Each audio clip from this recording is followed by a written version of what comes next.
Hello everyone and welcome to this latest episode of Book Time with Elvis with me, Mark, and welcome to day 3 of our reading, or my reading, or maybe ours if you're reading along with me, of Pride and Prejudice by Jane Austen. Let's jump in. I don't want to make the video too long. I think it'd be better just to jump in. So we're on chapter 7 at the moment. Let's continue. Mr. Bennet's property consisted almost entirely in an estate of £2,000 a year, which, unfortunately for his daughters, was entailed in default of heirs male on a distant relation, and their mother's fortune, though ample for her situation in life, could but ill supply the deficiency of his. Her father had been an attorney at Meryton and had left her £4,000. She had a sister married to a Mr. Phillips, who had been a clerk to their father and succeeded him in the business, and a brother settled in London in a respectable line of trade. The village of Longbourn was only 1 mile from Meryton, a most convenient distance for the young ladies, who were usually tempted thither 3 or 4 times a week, to pay their duty to their aunt, and to a milliner's shop just over the way. The 2 youngest of the family, Catherine and Lydia, were particularly frequent in these attentions. Their minds were more vacant than their sisters', and when nothing better offered, a walk to Meryton was necessary to amuse their morning hours and furnish conversation for the evening. And however bare of news the country in general might be, they always contrived to learn some from their aunt. At present, indeed, they were all well supplied both with news and happiness by the recent arrival of a militia regiment in the neighbourhood. It was to remain the whole winter, and Meryton was its headquarters. Their visits to Mrs. Phillips were now productive of the most interesting intelligence. Every day, added something to their knowledge of the officers' names and connections. Their lodgings were not long a secret, and at length they began to know the officers themselves. Mr. Phillips visited them all, and this opened to his nieces a source of felicity unknown before. They could talk of nothing but officers, and Mr. Bingley's large fortune, the mention of which gave animation to their mother, was worthless in their eyes when opposed to the regimentals of an ensign. After listening one morning to their effusions on this subject, Mr. Bennet coolly observed, "From all that I can collect by your manner of talking, you must be 2 of the silliest girls in the country. I have suspected it some time, but I am now convinced." Catherine was disconcerted and made no answer, but Lydia, with perfect indifference, continued to express her admiration of Captain Carter and her hope of seeing him in the course of the day, as he was going the next morning to London. "I am astonished, my dear," said Mrs. Bennet, "that you should be so ready to think your own children silly. If I wished to think slightingly of anybody's children, it should not be of my own, however. If my children are silly, I must hope to be always sensible of it. Yes, but as it happens, they are all of them very clever. This is the only point, I flatter myself, on which we do not agree. I had hoped that our sentiments coincided in every particular, but I must so far differ from you as to think our 2 youngest daughters uncommonly foolish." "My dear Mr. Bennet, you must not expect such girls to have the sense of their father and mother. When they get to our age, I dare say they will not think about officers any more than we do. I remember the time when I liked a red coat myself very well." I quite like Mrs. Bennet. She's funny. "And indeed, so I do still at my heart." Charming. "And if a smart young colonel with 5,000 or 6,000 a year should want one of my girls, I shall not say nay to him. And I thought Colonel Forster looked very becoming the other night at Sir William's in his regimentals." "Mamma," cried Lydia, "my aunt says that Colonel Forster and Captain Carter do not go so often to Miss Watson's as they did when they first came. She sees them now very often standing in Clark's library." Mrs. Bennet was prevented replying by the entrance of the footman with a note for Miss Bennet. It came from Netherfield, and the servant waited for an answer. Mrs. Bennet's eyes sparkled with pleasure, and she was eagerly calling out while her daughter read. "Well, Jane, who is it from? What is it about? What does he say? Well, Jane, make haste and tell us. Make haste, my love." "It is from Miss Bingley," said Jane, and then read it aloud. "My dear friend, If you are not so compassionate as to dine today with Louisa and me, we shall be in danger of hating each other for the rest of our lives, for a whole day's tete-a-tete between two women can never end without a quarrel. Come as soon as you can on receipt of this. My brother and the gentlemen are to dine with the officers. Yours ever, Caroline Bingley. Sorry, I got a bit tongue-tied there. With the officers, cried Lydia. I wonder my aunt did not tell us of that. I wonder why Lydia says my aunt. It's a bit strange, isn't it? Because everybody is somehow related to this aunt. I mean, she's the aunt of all the girls. And I guess the sister, is she, of Mrs. Bennet or Mr. Bennet? But probably they just said it and my brain's gone. But it's funny, isn't it, to say my aunt? It's like, I never understand people who say, brother and sister talking, and they say, my mum. Well, it's our mum, or just say mum. I don't get it. Anyway, doesn't matter. Dining out, said Mrs. Bennet. That is very unlucky. Can I have the carriage, said Jane. No, my dear, you had better go on horseback, because it seems likely to rain, and then you must stay all night. That would be a good scheme, said Elizabeth, if you were sure that they would not offer to send her home. Oh, but the gentlemen will have Mr. Bingley's chaise to go to Meryton, and the Hursts have no horses to theirs. I'd much rather go in the coach. But, my dear, your father cannot spare the horses, I'm sure. They are wanted in the farm, Mr. Bennet, are they not? They are wanted in the farm much oftener than I can get them. But if you have got them today, said Elizabeth, my mother's purpose will be answered. She did at last extort from her father an acknowledgment that the horses were engaged. Jane was therefore obliged to go on horseback, and her mother attended her to the door, with many cheerful prognostics of a bad day. Her hopes were answered. Jane had not been gone long before it rained hard. Her sisters were uneasy for her, but her mother was delighted. The rain continued the whole evening without intermission. Jane certainly could not come back. This was a lucky idea of mine indeed, said Mrs. Bennet, more than once, as if the credit of making it rain were all her own. Till the next morning, however, she was not aware of all the felicity of her contrivance. Breakfast was scarcely over when a servant from Netherfield brought the following note. My dearest Lizzie, I find myself very unwell this morning, which I suppose is to be imputed to my getting wet through yesterday. My kind friends will not hear of my returning home till I am better. They insist also on my seeing Mr. Jones. Therefore, do not be alarmed if you should hear of his having been to me, and, excepting a sore throat and a headache, there is not much the matter with me. Well, my dear, said Mr. Bennet, when Elizabeth had read the note aloud, if your daughter should have a dangerous fit of illness, if she should die, it would be a comfort to know that it was all in pursuit of Mr. Bingley and under your orders. Oh, I'm not at all afraid of her dying. People do not die of trifling colds. She will be taken good care of. As long as she stays there, it is all very well. I would go and see her if I could have the carriage. Elizabeth, feeling really anxious, determined to go to her, though the carriage was not to be had, and, as she was no horsewoman, walking was her only alternative. She declared her resolution. How can you be so silly, cried her mother, as to think of such a thing in all this dirt? You will not be fit to be seen when you get there. I shall be very fit to see Jane, which is all I want. Is this a hint to me, Lizzie? And said her father, to send for the horses? No, indeed, I do not wish to avoid the walk. The distance is nothing when one has a motive. Only 3 miles. I shall be back by dinner. I admire the activity of your benevolence, observed Mary, but every impulse of feeling should be guided by reason, and, in my opinion, exertion should always be in proportion to what is required. We will go as far as Meryton with you, said Catherine and Lydia. Elizabeth accepted their company, and the 3 young ladies set off together. If we make haste, said Lydia, as they walked along, perhaps we may see something of Captain Carter before he goes.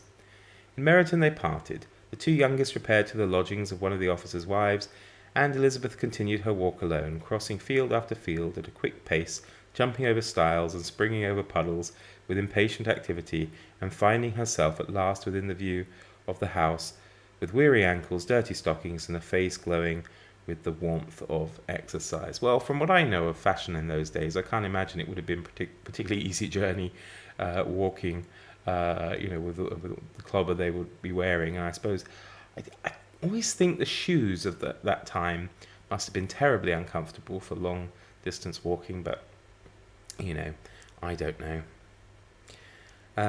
She was shown into the breakfast parlour, where all but Jane were assembled, and where her appearance created a great deal of surprise. That she should have walked 3 miles so early in the day in such dirty weather, and by herself, was almost incredible to Mrs. Hurst and Miss Bingley, and Elizabeth was convinced that they held her in contempt for it. She was she was received, however, very politely by them, and in their brother's manners there was something better than politeness. There was good humour and kindness. Mr. Darcy said very little, and Mr. Hurst nothing at all. The former was divided between admiration of the brilliancy which exercise had given to her complexion. Oh, excuse me. Losing my voice, maybe. Where was I? Yes. And doubt as to the occasions justifying her coming so far alone.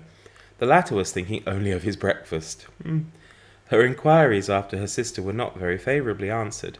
Miss Bennet had slept ill, and, though up, was very feverish, and not well enough to leave her room. They always seem so delicate, don't they, people of that time?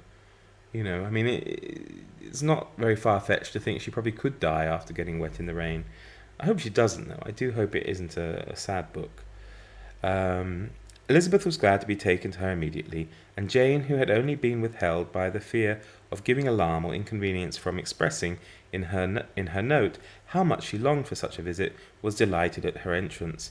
She was not equal, however, to much conversation, and when Miss Bingley left them together, could attempt little beside expressions of gratitude for the extraordinary kindness she was treated with. Elizabeth silently attended her. When breakfast was over, they were joined by the sisters, and Elizabeth began to like them herself when she saw how much affection and solicitude they showed for Jane.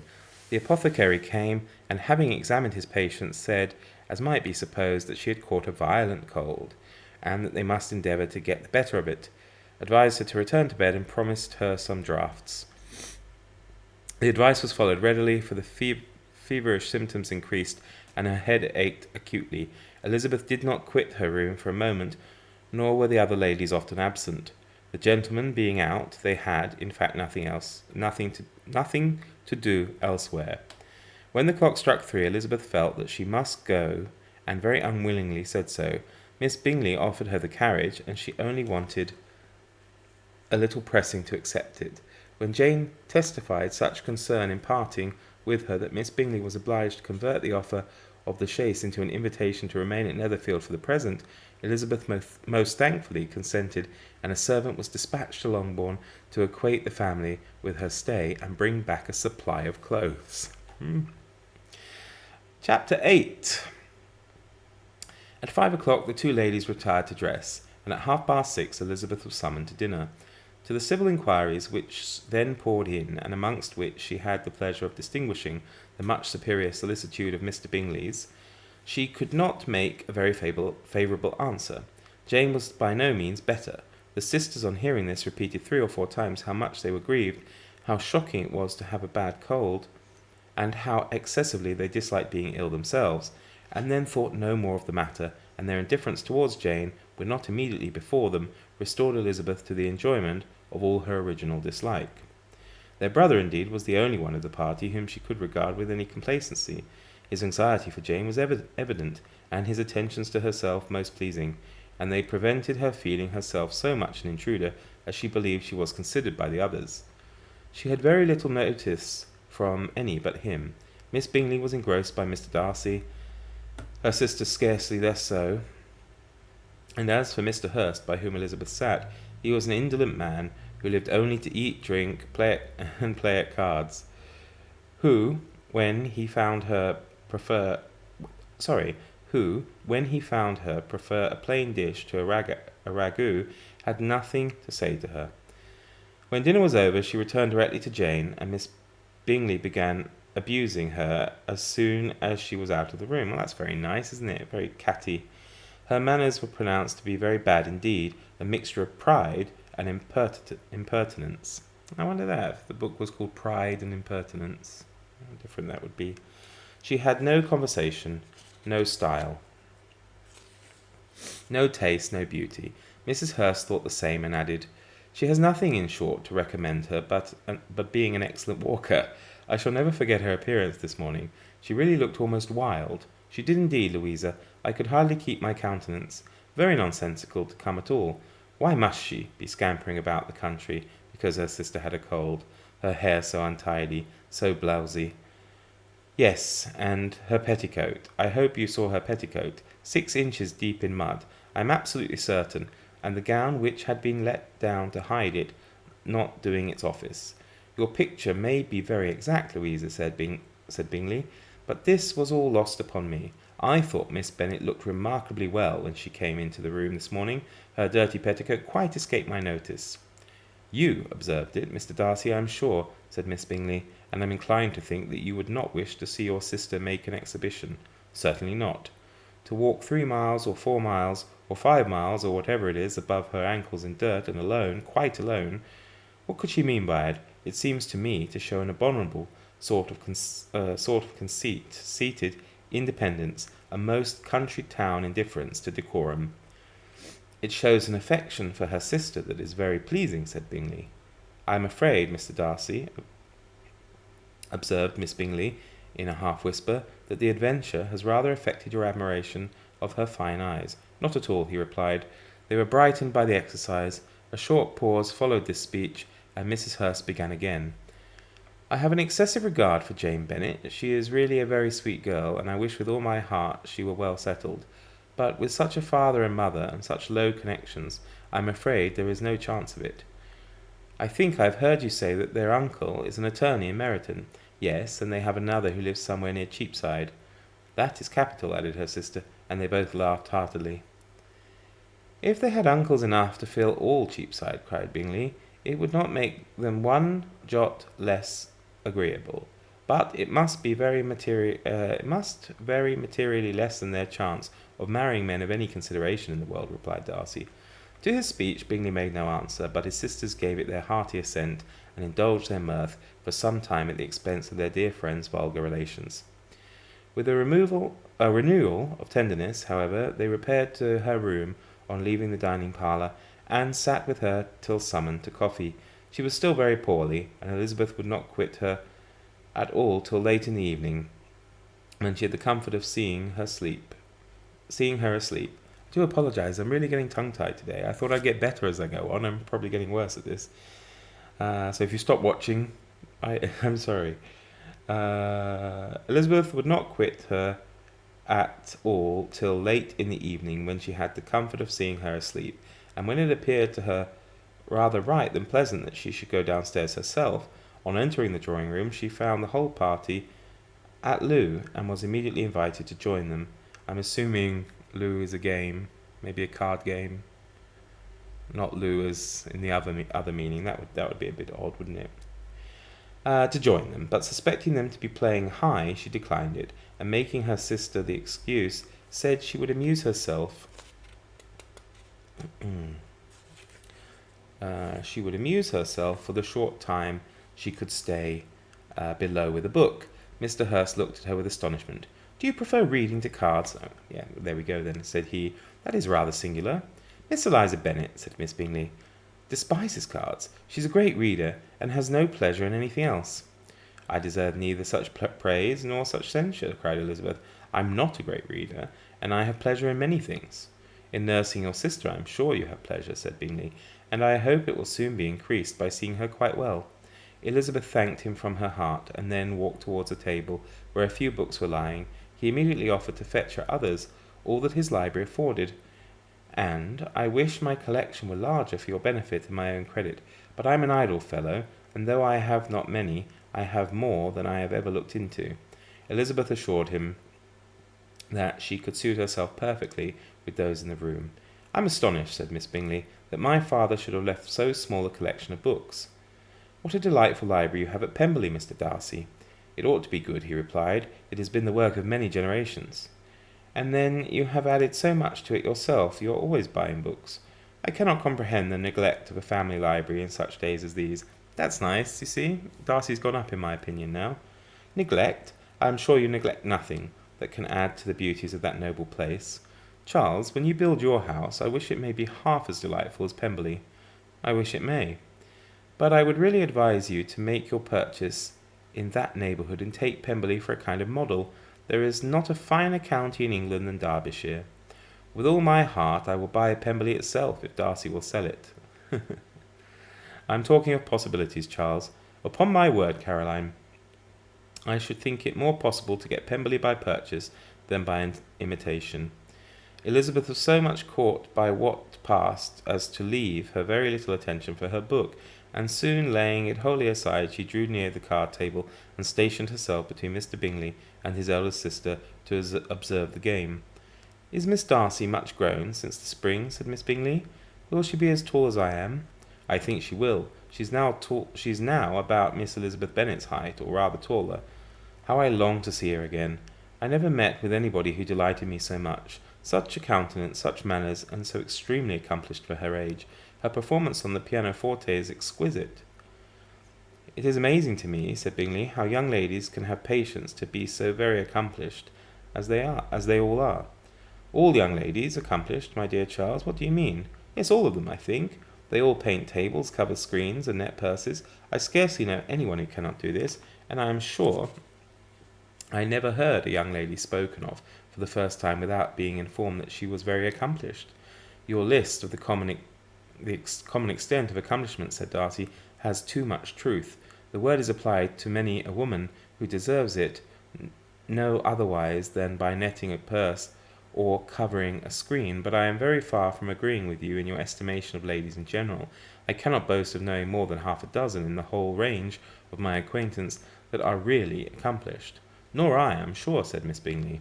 Then, observed Elizabeth, you must comprehend a great deal in your idea of an accomplished woman. Yes, I do comprehend a great deal in it. Oh, certainly, cried his faithful assistant. No one can be really esteemed accomplished who does not greatly surpass what is usually met with. A woman must have a thorough knowledge of music, singing, drawing, dancing, and the modern languages, to deserve the word.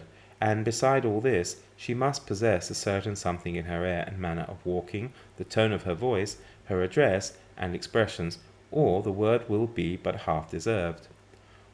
All this she must possess, added Darcy, and to all this she must yet add something more substantial in the improvement of her mind by extensive reading. I am no longer surprised at your knowing only 6 accomplished women. I rather wonder now at your knowing any. Are you so severe upon your own sex as to doubt the possibility of all this? I never saw such a woman. I never saw such capacity and taste and application and elegance as you describe, united. Mrs. Hurst and Miss Bingley both cried out against the injustice of her implied doubt, and were both protesting that they knew many women who answered this description. When Mr. Hurst called them to order with bitter complaints of their inattention to what was going forward, as all conversation was thereby at an end, Elizabeth soon afterwards left the room. Eliza Bennet, said Miss Bingley, when the door was closed on her, is one of those young ladies who seek to recommend themselves to the other sex by undervaluing their own, and with many men I dare say it succeeds, but in my opinion it is a paltry device, a very mean art. Undoubtedly, replied Darcy, to whom this remark was chiefly addressed. There is meanness in all the arts which ladies sometimes condescend to employ for captivation. Whatever bears affinity to cunning is despicable. Miss Bingley was not so entirely satisfied with this reply as to continue the subject. Elizabeth joined them again, only to say that her sister was worse, and that she could not leave her. Bingley urged Mr. Jones's being sent for immediately, while his sisters, convinced that no country advice could be of any service, recommended an express to town for one of the most eminent physicians. This she would not hear of, but she was not so unwilling to comply with their brother's proposal, and it was settled that Mr. Jones should be sent for early in the morning, if Miss Bennet were not decidedly better. Bingley was quite uncomfortable. His sisters declared that they were miserable. They solaced their wretchedness, however, by duets after supper, while he could find no better relief to his feelings than by giving his housekeeper directions that every possible attention might be paid to the sick lady and her sister. So, quite a bit longer chapters today, so I think we'll stop there and pick up with chapter 9 tomorrow. I hope that was okay for you all. Apologies for the bit of tongue-tiedness, maybe, that I underwent, and I shall see you then. So from Elvis and I, do take care. All the best. Bye-bye.